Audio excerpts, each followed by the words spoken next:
Muncul desas-desus muktamar PKB terjadi di dua tempat.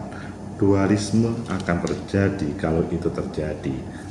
Namun Gus Yahya di sela-sela itu menghadap kepada Pak Jokowi dan sesudah itu mengatakan perbaikan PKB harga mati.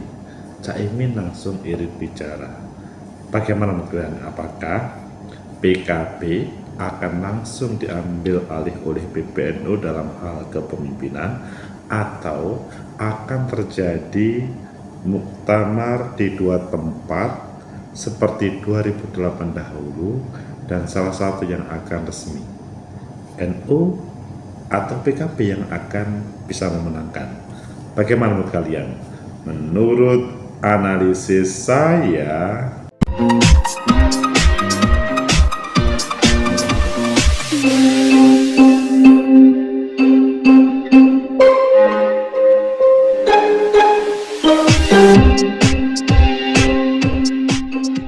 Assalamualaikum warahmatullahi wabarakatuh. Salam sejahtera untuk kita semua.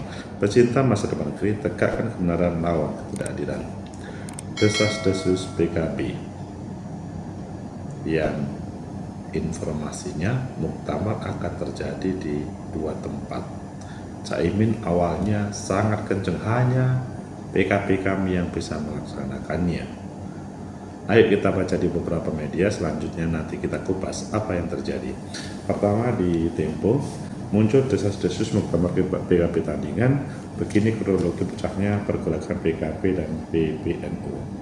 Kemudian kalau kita lihat di Kompas, Jokowi monitor konflik PBNU PKB setelah bertemu Gus Yahya di istana, Caimin irit bicara. Kemudian di Detik, perbaikan PKB harga mati, PBNU akan panggil Caimin. Kalian pilih mana? Oke, kita pilih yang Tempo dan Kompas meskipun nanti ditambahkan.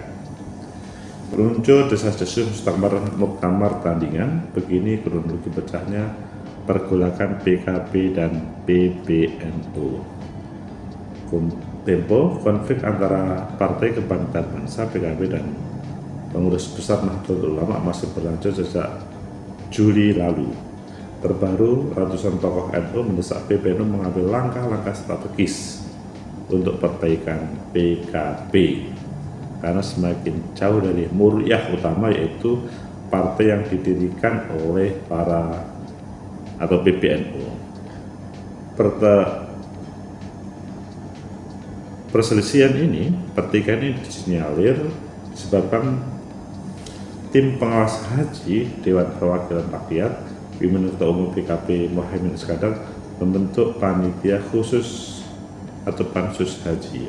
Pansus itu dibentuk setelah tim pengawas haji DPR menemukan sejumlah masalah penyelenggaraan ibadah haji 2024 di bawah wewenang Kementerian Agama atau Kemenak. Namun langkah tim pengawas haji DPR tersebut dipandang berbeda oleh elit PBNU. Ketua Umum PBNU Yahya Khalilistakuf menuding pansus haji yang dibentuk oleh PKB di DPR tersebut digunakan untuk menyerang PBNU maupun Menteri Agama. Jadi yang diserang bukan hanya Menteri Agama, PBNU juga. Adapun Yahya adalah yang menaklunya adalah Gus Yakut Khalil Qomas. Adapun Yahya adalah kakak kandung Yakut. Wah, ini yang terjadi gara-gara itu salah satunya tentunya. Kemudian kami teman itu DPR kemudian menyepakati pembentukan pansus haji. Sesudah pansus haji, tapi sebetulnya ini banyak masalah. Ketua PBNU pertanyakan alasan pembentukan pansus haji DPR, anggota pansus haji DPR bantah tudingan Gus Yahya, terus PKB panggil sejumlah tokoh terkait PKB, dan selanjutnya ketegangan terjadi, barisan Ansor pun dikerahkan untuk menjaga kantor PBNU sesudah ada protes. Kemudian itu yang menghilangkan murah. Kemudian kalau di Kompas, Jokowi monitor konflik PBNU PKB setelah bertemu Gus Yahya di istana, Caimin irit bicara. Ketua Umum PKB Caimin kini bicara mengenai Presiden Jokowi yang bertemu dengan Ketua Umum PBNU Gus Yahya di Istana.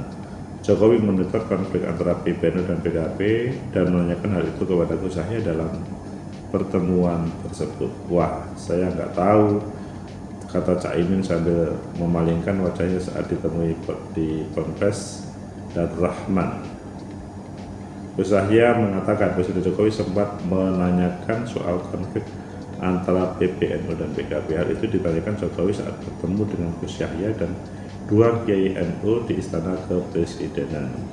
Ya tadi disinggung sedikit, beliau Presiden bertanyalah ya, ini ada apa, dan kami jelaskan semuanya, dan beliau bisa memahami menerima dengan baik. Saat ditanya apakah Presiden memberikan saran atau solusi dari konflik tersebut, saya menyatakan tidak ada, jadi hanya bertanya saja. Sebab menurut dia solusi dari konflik PBNU PKB ada di internal masing-masing. Ia juga membantah bahwa pertemuan PBNU dengan Presiden pada Rabu ini dalam rangka mengambil posisi terkait konflik dengan PKB. Pecinta masa depan pilih, tegakkan kebenaran, lawan ketidakadilan. Ini serius konflik PKB dan PBNU. Kalau kita melihat prosesnya, bahwa antara PKB dan PBNU itu adalah satu kesatuan. PKB itu yang melahirkan ya PBNU. Tokoh-tokoh NU waktu itu pasca reformasi mendirikan PKB, dan yang sekarang dituding oleh PBNU selain tema haji manhajir, ya banyak yang dikatakan berbagai sumber bahwa sudah tidak memposisikan PBNU ataupun kiai dan lain sebagainya, meskipun PKB mengatakan tidak. Bagaimana menurut kalian? Apakah ini akan berlanjut dan terjadi muktamar dualisme seperti waktu zamannya Gus Dur sama Caimin waktu itu, atau ini mudah untuk diselesaikan oleh PBNU? Atau menurut analisis saya, pertama, bahwa PBNU sama PKB pasti kalau kita bertanya kepada PKB atau PBNU, maka masing-masing akan menyampaikan pokok pikirannya atau beliau yang memiliki terhadap organisasi tersebut, maksudnya organisasi politik tersebut. Kalau PKB mengatakan ini partai politik, tidak ada hubungannya dengan PBNU, tetapi kalau PBNU mengatakan ini adalah binaan kami, dulu yang membentuk kami, kalau keluar dari rule maka kami akan luruskan ataupun lainnya. Mungkin kalian kalau tidak seide dengan saya atau saya kurang pas bisa dikoreksi, tapi yang saya lihat terkait dengan konflik PKB sama PBNU seperti itu.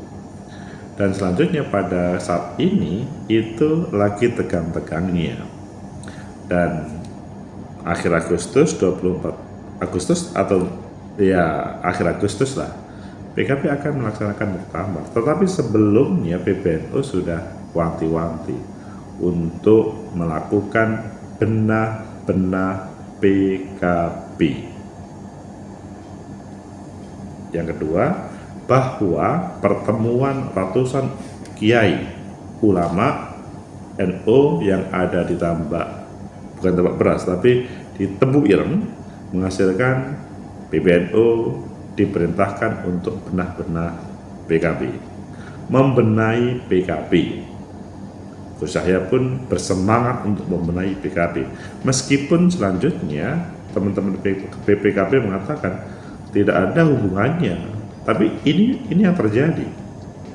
Maka keduanya PBNU PKB terus berjalan pada perspektifnya masing-masing. Ya, setiap orang itu kan memang mempunyai perspektif, mempunyai pengetahuan dan mempunyai pendapat, dan ini berjalan semuanya. Kemudian yang terjadi selanjutnya adalah menghadapi semua. Ini yang bagian ketiga, Caimin mewanti-wanti, pokoknya Pak Kapolri kalau ada muktamar di luar pimpinan Caimin maka bubarkan. Tetapi pada kemarin PBNU menghadap Pak Presiden. Sebetulnya bukan masalah ini, tetapi masalah PBNU pada waktu itu ditanya oleh Pak Presiden bagaimana tentang konflik PBNU sama PKB, kemudian dijelaskan dalam bahasanya Gus Yahya tidak ada apa-apa, maksudnya tidak ada solusi dari Pak Presiden, itu masalah internal sehingga tidak ikut-ikut. Dan PBNU waktu itu ya biasa silaturahmi dengan Pak Presiden dan pulang selesai. Tetapi sesudah itu dalam bahasanya Kompas, Caimin irit bicara. Bagaimana kalian? Apakah ini akan win-win solution atau selanjutnya PKB yang akan memenangkan atau PBNU yang memenangkan dalam proses ini? Menurut analisis saya pertama, bahwa akan lebih baik pada proses ini ada win-win solution kalau menurut saya. Jadi antara PBNU dan PKB bersinergi untuk benar-benar bersama. Tidak ada yang merasa lebih dan tidak ada yang dirugikan. Intinya musyawarah wasyawiru fil amr. Nah, itu kemudian dilakukan dialog. Tapi mungkinkah hal ini terjadi? Ya bisa mungkin terjadi, tapi agak kecil kemungkinan. Kalau memang tidak bisa terjadi, maka solusinya adalah ya keberadaan PKB dan keberadaan PBNU maka akan berpatokan pada perspektif masing-masing. Semua berjalan, PBNU berjalan, PKB berjalan. Kalau ini terjadi maka konflik ini tidak bisa selesai, win-win solution tidak akan tercapai, dan keduanya akan saling mengklaim terkait dengan status keberadaan PKB itu sendiri. Karena PBNU merasa yang melahirkan PKB itu kami PBNU, tetapi kalau PKB bukan, tidak ada hubungannya. Ini akan terus berjalan. Yang terjadi kalau menurut saya yang dirugikan itu adalah warga NU sendiri atau warga PKB itu sendiri, karena mereka selalu dirundung konflik. Meskipun kalau dalam teori konflik, taruhlah konfliknya rendah, ini digunakan untuk memajukan, jadi menghadirkan nyali bagi para elit PKB di level pusat sampai level ranting, itu kemudian berani untuk menampilkan dirinya. Dan kemudian syiar atau penampilan PKB ke publik itu lebih banyak, meskipun sedikit banyak tentang konfliknya itu kalau mengerti teori Dahrendorf. Tetapi bahwa sebagian kiai atau elit PKB kemudian aduh ini menjadi masalah. Nah, kalau itu terjadi maka ya akhirnya berjalan masing-masing. Seandainya ada muktamar di dua tempat, misalkan PBNU melaksanakan muktamar dengan penampilan harian dengan cara yang, dan PKB sudah mengambilkan muktamar, maka ini nanti akan berkontestasi di Dekumham mana yang diakui oleh pemerintah lewat Kemenkumham. Konflik seperti ini sebetulnya sudah sering terjadi. Kita masih ingat PD Perjuangan pada waktu 95-97 udah tuli, tetapi ini berbeda temanya karena waktu itu ya sama PD Perjuangan. Tapi kalau saat ini adalah PBNU yang merasa memiliki, yang mempunyai PKB, tetapi PKB yang merasa tidak ada hubungannya, tetapi dia yang melaksanakan partainya. Semoga saja selanjutnya terjadi win-win solution, meskipun mungkin agak berat, tapi ya sesama tokoh yang dinahdiin, elit dinahdiin, itu semuanya bisa diselesaikan secara bersama-sama supaya tidak moko potongo.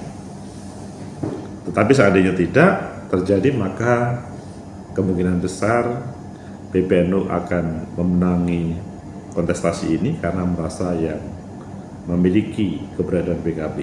Meskipun ya bisa juga PKB yang akan memenangkan, karena sesuai pengalaman konflik di 2008 Caimin bisa meraih kemenangan. Ya, kita tunggu aja dalam perjalanannya. Semoga bermanfaat, semoga ada win-win solution, semua bisa roda. Like, subscribe, comment, and share. Sampai jumpa.